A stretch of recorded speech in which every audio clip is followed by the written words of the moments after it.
Morning from me, everybody. I'm John Cunningham, and it's now my pleasure to introduce the next speaker, who is Professor Melanie Davies. She's been a central figure and a driving force in the field that we're discussing here, diabetes management, and also the transition into weight management, which is happening at speed at the moment, largely driven by some of the new medications that have emerged in the last few years. Melanie's been right at the heart of all that progress. She's also an individual who doesn't just drive global agendas, but she actually sees patients as well, as you'll have realized from her last comments. We're very fortunate to have her here talking to us on this topic of weight management, GLP-1 analogues and SGLT2 inhibitors. Melanie. Thank you, John, and it's great to be here and see everybody face to face. And I think my talk will segue quite well from Stephanie's previous presentation, and some of the issues that were raised were very relevant to what I'm going to be talking about. So as a clinical academic, I have the companies as they develop new therapies for type 2 diabetes, and these are my disclosures. So what I'd like to do is to talk about the relationship between obesity and type 2 diabetes, and we've heard a little bit about that in the previous talk.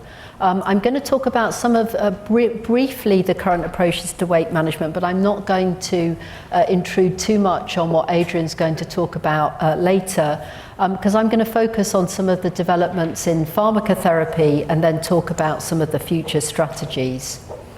So this, you all know this, so we know in every region of the world that obesity rates are rising, both in men and in women, and that comes at a cost. We know that your life expectancy is much higher if you have a normal BMI, and you have an 80% chance of reaching the age of 70. That drops to around 60% if your BMI is between 35 and 40. And if your BMI is over 40, you only have a 50% chance of reaching the age of 70. And it's becoming more common to see people not only with BMIs in the obese range, but in the morbidly obese range now. Now, obesity is associated with a number of comorbid conditions. You can see that this is in both men and particularly in women. So more than a 12-fold increase in type 2 diabetes, increase in coronary artery disease in both men and women, increase in heart failure, and particularly preserved ejection fraction heart failure is very associated with obesity, hypertension, stroke, osteoarthritis, gallbladder disease, and many, many others. Now, we've just heard in the excellent presentation that when we're talking about treating patients with diabetes with glucose-lowering therapy, just the simple choice of the agent that we choose can have an impact on patients' weight. And we know, for example, that sulfonylureas, TZDs, it's often forgotten that TZDs have quite a marked impact on weight, and insulin increase weight. Metformin has probably a slight weight-losing impact, but is probably closer to being weight neutral, and the DPP-4s are weight neutral. And we've heard in the previous talk that the GLP-1s and the SGLT2s are weight-losing. Now, this is the slide from the ADA-ESD consensus, which I had the honour to co-chair, and I would argue that we did focus a lot on weight management, and it was alongside the drug interventions, but the DIRECT study had just published, and so we were very keen to make sure that we emphasise the importance of lifestyle advice, particularly nutritional therapy, and we've heard about a number of approaches. The non-surgical energy restriction for weight loss, the 15% weight loss that was seen in DIRECT in a primary care study of weight management in type 2 diabetes, particularly in patients with shorter duration of diabetes, and also metabolic surgery, although the majority of patients won't access metabolic surgery, and pharmacotherapy. and this is the algorithm that you've already seen, is if you have somebody with type 2 diabetes in whom there isn't a compelling need for cardiorenal protection or atherosclerotic cardiovascular disease, and the main priority that you and the patient have is around trying to limit weight gain or promote weight loss as well as improving glycemic control. This is what we talked about. It's important to, and I'm going to come back to this, the GLP-1s have quite marked heterogeneity for their impact on weight. The SGLT2s, you can see here, are fairly consistent. So you get a fairly predictable, consistent weight loss of around 2.5% with most of the SGLT2s. Interestingly, the weight loss that you see is not as much as you would predict by the glucose that's lost in the urine. So SGLT2 inhibitors promote glycosuria. You would predict that you would get a 2 to 3-fold greater weight loss than is seen in clinical practice, and there's a lot of interest around why we don't see as much weight loss as you would predict from the glucose lost. If you look at the GLP-1s, and this is most of the head-to-head data with the different GLP-1s, and I would say that the SGLT2s are more similar than they are different across the class, whereas the GLP-1s are really quite different agents. They're now oral GLP-1s. As you know, oral semaglutide is now available in the UK. There are injectable weekly GLP-1s. There are exendin-based GLP-1s that only have about 50% homology to human GLP-1. And so they are quite different molecules. And you can see here that if we look across to this side of the graph, and the dark blue is semaglutide, you can see that the difference that we get with weight is quite a fold difference to the other GLP-1s. So this is long-acting exenatide, this is dulaglutide here, liraglutide in the pale blue, and this is semaglutide here. So there is quite, and this is diabetes licensed doses. So in terms of using glucose-lowering therapies at the licensed dose for diabetes, the best data for weight loss is with the injectable semaglutide at this time. But what about the current approaches to weight management? Now, the more weight you lose, the more benefit you get. And actually, if you can achieve a 5% weight loss, that starts to have quite important impacts on tissues. So you start to improve your insulin sensitivity in your liver. You start to reduce liver triglycerides and liver fat. You start to increase the muscle sensitivity to insulin. If you can double that to 11% weight loss, then you increase the magnitude of the effect that you're seeing, and you start to have significant impacts on beta cell function.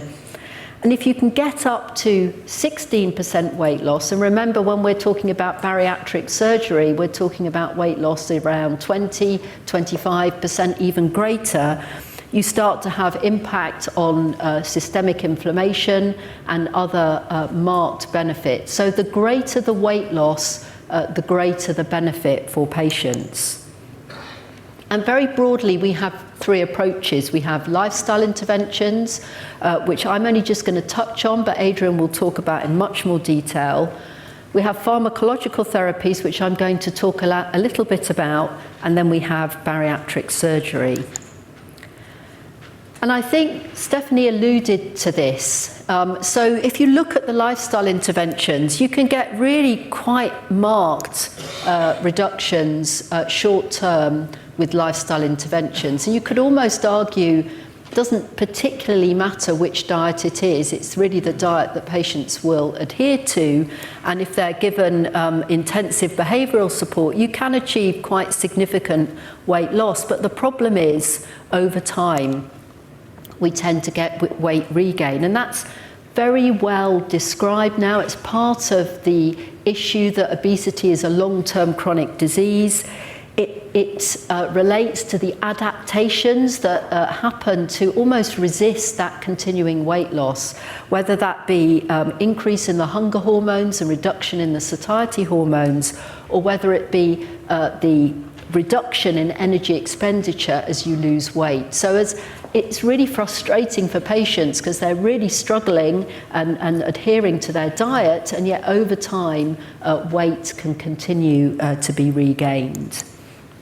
And so if we look at the lifestyle interventions very broadly, we tend to get around single-digit weight loss. So I'm talking anything from 3, 5, up to some of the more intensive programs, perhaps up to 8 to 10%. Now, what about the pharmacotherapy? And the pharmacotherapy I'm going to briefly go through, but we're now starting to see, we were seeing single-digit weight loss, we're now starting to see slightly greater weight loss. Now, there are not so many choices around pharmacotherapy for weight management. Orlistat, as you know, has been available for some time. It's not particularly well tolerated, and it's 3 times a day dosing. And the mean percentage weight loss that we see is around 4%. In the US, there's a bit more choice, but in Europe, we have naltrexone, bupropion, where we can again get between 5 and 8% weight loss. And liraglutide, Victoza, is the first of the GLP-1s to be licensed at a higher dose. So for diabetes management, we go from the 0.6 to the 1.2 to 1.8. There was a series of studies, and I was the lead author on Scale Diabetes at the higher dose, and the Scale program managed to get liraglutide its license for weight management, and it's now available at the dose of 3 milligrams. Now, in order to get a drug license for weight management, you have to achieve more than at least around 50% of patients achieving at least 5% weight loss. And you can see in this program that in people without diabetes, the mean weight loss was about 8%, and nearly 2/3 of patients were able to achieve that 5% weight loss. In people with diabetes, it's always more difficult to get the weight loss, but around 50%, so keep that figure in your mind, about half of the patients with diabetes were able to achieve a 5% weight loss. So in all of the studies, or most of the programs, this is the liraglutide, this is the naltrexone, bupropion, you can see that these are the people with diabetes and these are the people without. Our patients with diabetes always find it a little bit harder to achieve the weight loss that we see in people without diabetes. We don't completely understand the reason for that. There may be differences, for example, in the other medications that they may be taking. The fact that as you improve glycemic control, you get a reduction in glycosuria. There may be other factors that make it difficult for people to maintain lifestyle changes, but there may be actually central pathophysiological differences in people with diabetes compared to people without diabetes that makes it harder for them to lose weight. Now, what I want to go through now is some of the new data with some of the pharmacotherapy, and this is with semaglutide. So I showed you the semaglutide data. So for diabetes now, we have oral semaglutide, which is available now at the 3 doses, the 3, the 7, and the 14, and then we have the weekly injection of the 1 milligram.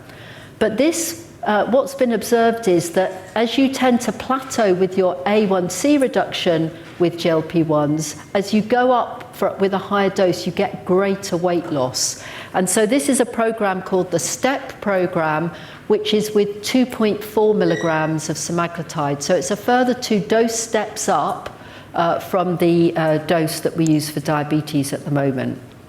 And these studies have all just been published this year. So step 1 is in people without diabetes, but with obesity, so BMI of 37, and often pre-diabetes. So about 40% of these patients already had a slightly elevated A1C, which puts them at risk of future diabetes. Step 2 is the 2.4 milligrams of semaglutide in people with diabetes, and then there are another 2 studies looking more at weight maintenance with semaglutide. So this is step 1, and you can see that there's quite a slow titration up to get to the 2.4 milligram dose of semaglutide, and you're comparing it to an injectable placebo. And this is the weight loss, and this is really the first time that we've seen double-digit weight loss with a drug, okay? And you can see here that you're getting a mean of around 15% weight loss with semaglutide. This is after 64 weeks. If you look at what's called the trial product estimand, which is the people that tend to remain on the agent, then it's even greater, nearly 17% weight loss. And if you look at the percentage, so remember with liraglutide in people with diabetes, we got barely 50% to 5% weight loss. Here you can see that 86% of patients are able to achieve that 5% weight loss. 2/3 are able to achieve 10% weight loss, and half are able to achieve 15% weight loss. So this is starting to be pretty serious weight loss in these patients. This comes with other benefits, so a reduction, a 13 centimetre reduction in waist circumference, reduction in blood pressure, and really importantly, an improvement in physical function. So the reason that we want to try and manage obesity in our patients is clearly to improve their cardiometabolic risk, but also their activities of daily living and their ability to quality of life and physical function. Now, this is in the patients with diabetes now. This is scale step 2. This is compared to the milligram dose that we use in diabetes with this higher dose. And you can see that the magnitude of the weight loss is slightly less than we see in people without diabetes, but it's still almost getting into double figures with the highest dose, and that the 2.4 milligram dose is better than the 1 milligram dose for weight loss. There wasn't so much difference actually in this study in A1C, but for weight, there was a difference. And if we summarize across these programs, and these studies have all now been published in the journals in the last 6 months, you can see that pretty impressive double-digit weight loss across this program. But I just want to finish. I want to spend 5 minutes looking at the future and where we're going. And really what we want to try and achieve is, we know what we can do with lifestyle. We know that we're starting to move the pharmacotherapy down. So I showed you the earlier data where it was around 8%. We've now got data down to about here, which is 14-15%. But can we get any further? And actually, you're going to see a lot of noise in this area in the very near future.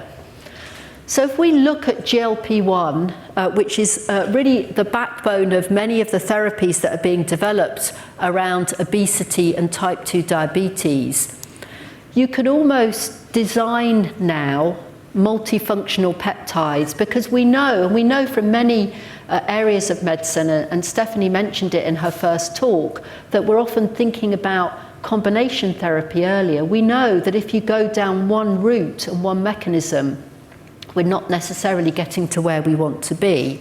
And so if you want to really tackle obesity, if you join up GLP-1 with glucagon or GIP, then you may be able to get better impacts on weight. And for example, for diabetes, there are other hybrid molecules that we're talking about.